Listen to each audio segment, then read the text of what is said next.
வணக்கம் நண்பர்களே.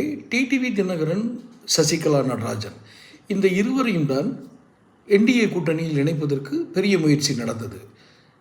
அநேகமாக சசிகலாவை சேர்ப்பதற்கு பெரும் எதிர்ப்பு இருந்தது. டிடிவி தினகரனை திரும்ப என்டிஏவில் சேர்க்கிறதுலையும் பெரிய எதிர்ப்பு. அதிமுகவுடைய எடப்பாடி பழனிசாமி அதை மிக அதிகமாக எதிர்த்தார். டிடிவி எப்படியோ விரும்பியோ விரும்பாமலோ சேர்த்துக்கொள்ளப்பட்டார். ஆனால் சசிகலா இன்னும் சேர்த்து கொள்ளப்படவில்லையா அல்லது அவர் சேர மறுக்கிறாரா?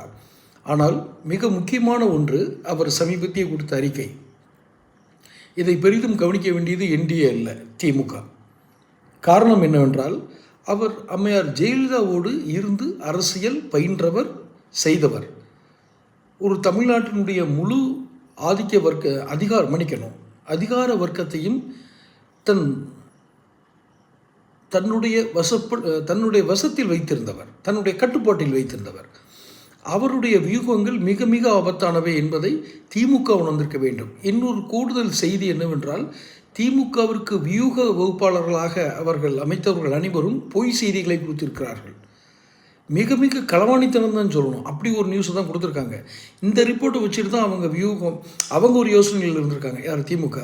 இப்போது சசிகலாவுடைய வியூகங்கள் மிக மிக ஆபத்தானது. யாருக்கு? திமுகவுக்கு. இது ஒன்றும் நான் சாதாரண செய்தி அல்ல. திமுகவில் ஒரு பயிற்சி பெற்ற கள அனுபவம் வாய்ந்த அனைவருக்குமே இது புரியும்.